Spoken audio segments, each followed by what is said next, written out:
here are my top 8 tips for a successful Artist Alley display.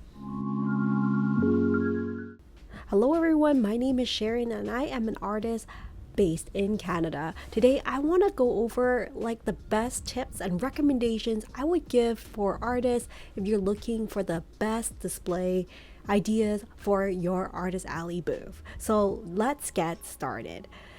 After being in Artist Alley for a number of years now, I thought it would be helpful to share my knowledge or some practical tips that will be helpful if you are starting off your display for the first time or you're just thinking of ideas to refresh your booth. Before getting started, I want to highlight that there are a few things you need to take into consideration. Number one is what is your budget? How much money are you willing to invest in this display? Number two is portability. Is that important to you, or are you looking to do more local conventions or smaller conventions? And I think the fun part is trying to figure out how everything actually displays itself and how to maximize the space. But beyond that, it also depends on what kind of items you're trying to sell. So just to give you some context, I do a variety of art prints and some keychains and greeting cards as well. So that's kind of the experience that I come with. Hopefully these tips will be helpful for you. Of course, everything starts by just looking at the table itself that you get from the Artist Alley. The size of the table is usually between either 6 feet, which is I think the most common one, or can be up to 8 feet in some cases. So let's go over my top 8 tips for a successful Artist Alley table. Number 1, in no particular order, is business card versus QR codes. I think it's important to have a way for people who are interested in your artwork to follow you or learn more about your artwork. And the best way to do that is having a QR code available that people can scan to kind of go to your website or your Instagram and follow you, even if they don't make a purchase right now, then and there at the Artist Alley. There are a lot of sales that do come trickling in after Artist Alley as well. So it's easy for people to kind of scan and then save on their phone. I think that business cards are still a thing that you can have. I wouldn't say they're as popular as they used to be, because who's gonna carry a stack of business card and go through it one by one? I mean, there are individuals, but just not as common. I still carry some business cards with me, and if you are interested more about where to get business cards or my review and my experience of it, you can check out my YouTube channel for my review on Vistaprint on getting business cards and how mine turn out. Okay, number 2 tip is related to having really prominent price displays. I think for most of us as an artist, or some of us are introverts, and it's really awkward when you go to a booth and you don't know what pricing is and you have to go and ask. So I think it's really important to have your prices prominently displayed, either in good solid fonts that are easy to read, and using little clips and tags are also really helpful. So these are the tags that I use that I recently purchased. I thought they were super handy to have on hand. Number 3 is lighting. I think lighting does help in terms of making your display pop a little bit, but I do think this is more advanced level. Maybe in the beginning when you have and table Artist Alley, you may not think about lighting, but future you may think of clips and lights that you can purchase off Amazon, and it really helps people spot your artwork.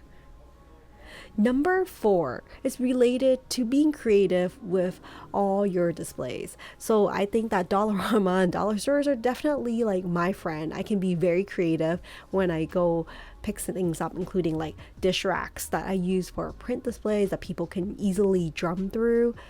Other things that I use is this nail polish tray and display that I purchased. Super handy. I would suggest the ones that are collapsible and you can kind of take it apart rather than screwing in the nails, because that will make it easier for you to have as a portable item if you were to pack it up and throw in your luggage. And that's something I never thought of when I first thought about display. I just thought about how it looked like, but you have to think about how you're going to transport everything and make it easy for yourself.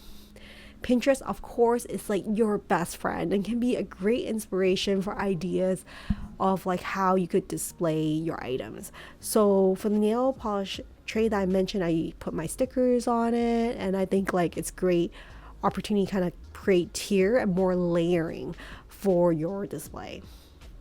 Number 5 I want to go over is like having a banner or like a tablecloth.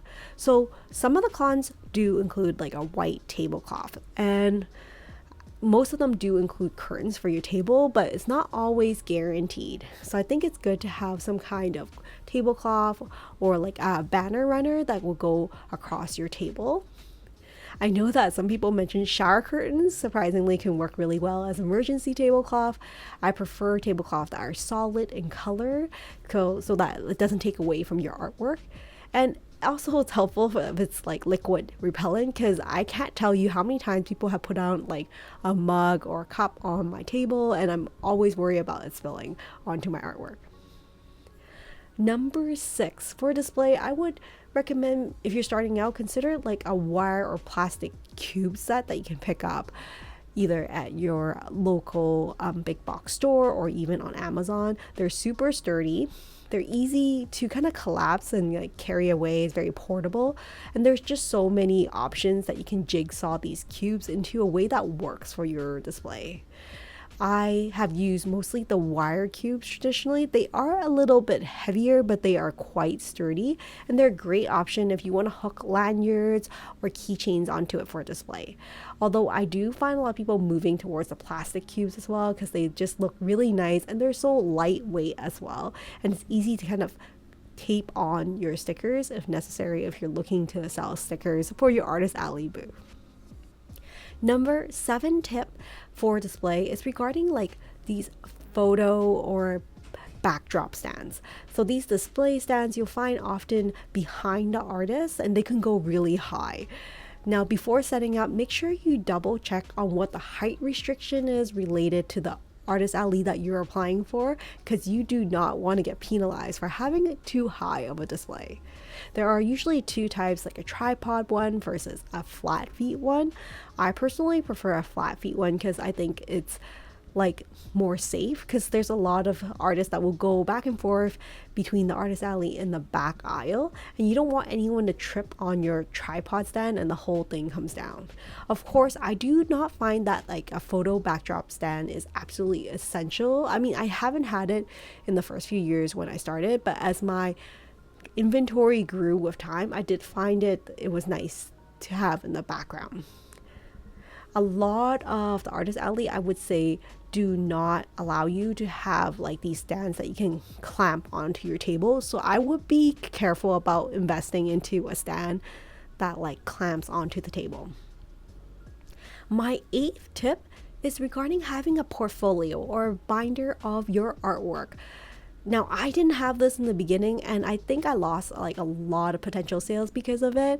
And as I did more and more Artist Alley, I just had more inventory and more artwork. So I thought that having a binder was super helpful for all the artwork that you can't prominently display. It's easy for people to kind of flip through and choose through the designs that they like. So ultimately, at the end of the day, I think things that came down to how I decided or how you may decide on your display includes 1, portability, 2, cost, and 3, ease of setup. So the next time that you go to Artist Alley, I highly recommend that you take a notebook with you and just jot down notes on like things that you like about display for other artists, and then take note and kind of like have a vision for like what will work for you depending on your product line. Now, if you've gotten this far in the video, I appreciate it very much if you consider giving this video a thumbs up and consider subscribing to the channel. I'm actually genuinely curious in terms of how far people actually get in some of these videos that I produce. And if you like this type of content on this channel, I'd love to hear from you if you have like questions or ideas you'd like me to produce in the future. Keep in mind that like the Artist Alley display that you have for your booth is going to be something that continues to change and evolve with time. It's only going to get better. Nothing is ever set in stone. So don't feel burdened or like frustrated that you have to get it done right the first time. Be kind to yourself, because you're definitely doing your best. And Everybody starts off somewhere. Just pick a style and try out, and just try not to overstretch yourself and choose to spend time in areas that are meaningful for you. I hope you enjoy the process of being an artist at the Artist Alley. You've got this. You have totally got this. Be kind to yourself, and hopefully, I will see you in future Artist Alley.